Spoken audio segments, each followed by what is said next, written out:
You don't need grow lights, fancy trays, or a greenhouse to start seeds indoors. Let me show you the simplest setup that actually works.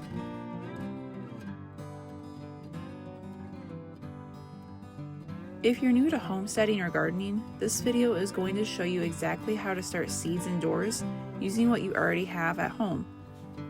No expensive equipment and no complicated setups.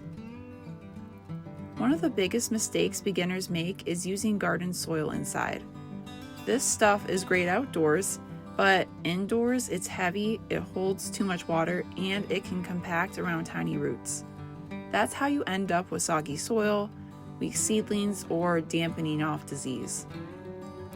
Seed starting or potting mix, on the other hand, is light, fluffy, and drains well. That means roots can breathe, water doesn't sit, and your seedlings grow strong instead of struggling.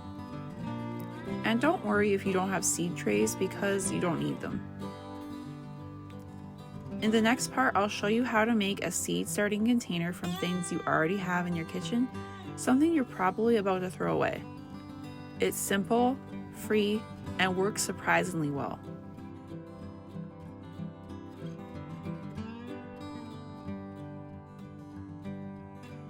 You don't need fancy seed trays for this. Anything that can hold soil can become a seed starting container, as long as it has drainage holes. Drainage holes are everything. Without them, water just sits at the bottom, roots suffocate, and seedlings rot. This is one of the biggest reasons people think they have a black thumb, when really it's just soggy soil. I like to use things I normally throw away, like yogurt tubs, plastic cups, berry containers, even takeout trays. Poke a few holes in the bottom and you've got a free seed tray. No fancy gear, no Amazon orders, just simple homesteading with what you already have. Next, we're filling these with potting or seed starting mix. Remember, garden soil is too dense for indoors, but this fluffy mix is perfect for tiny roots. I lightly pack the soil down, just enough so there aren't any big air pockets. You don't want to compress it like a brick because roots need space to grow. One step that doubles germination success is pre-moistening your soil.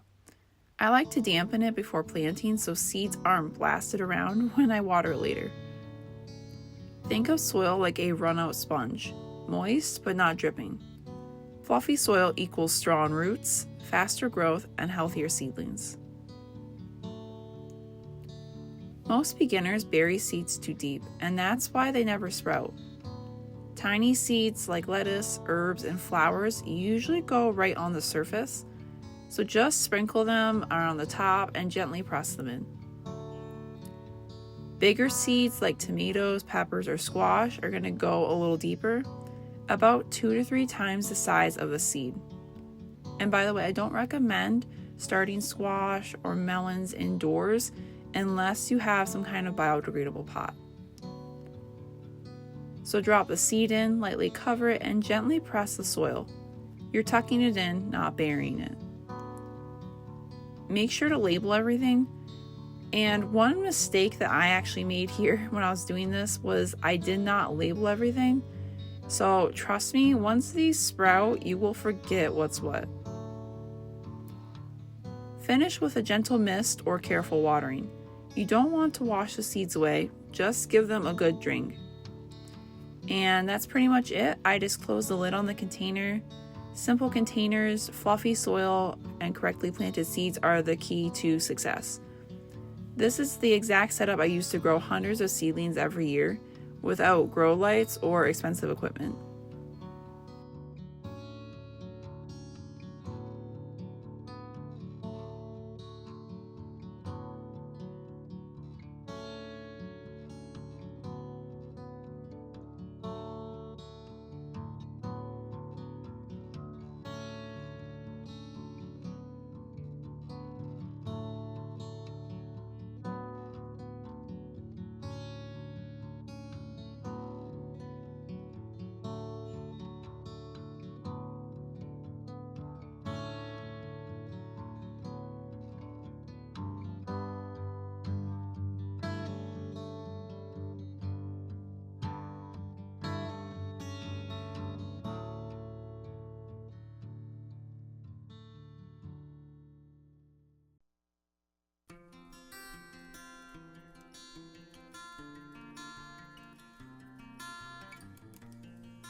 Up until now, everything that you've seen so far can be done with nothing but a sunny windowsill. That's honestly enough for most beginners. But if you want to level up, a simple grow light shelf like this can make your seedlings even stronger and more consistent, especially if you don't have a south-facing window that gets much sun. Think of grow lights as an optional upgrade, not a requirement. One little trick most people skip is airflow. Just brushing your hand over your seedlings a few times a day mimics wind. This can help them grow thicker, stronger stems instead of tall, floppy ones. It's like giving them a tiny workout. Once your seedlings have their first real leaves, not just the tiny little seed leaves, you can start feeding them. I like a diluted liquid seaweed fertilizer. And what you need to make sure you do is always dilute more than the bottle says. Tiny roots are sensitive, and gentle feeding is better than too much. And a quick mist helps keep the soil surface and air slightly humid, which helps seeds germinate and seedlings stay happy.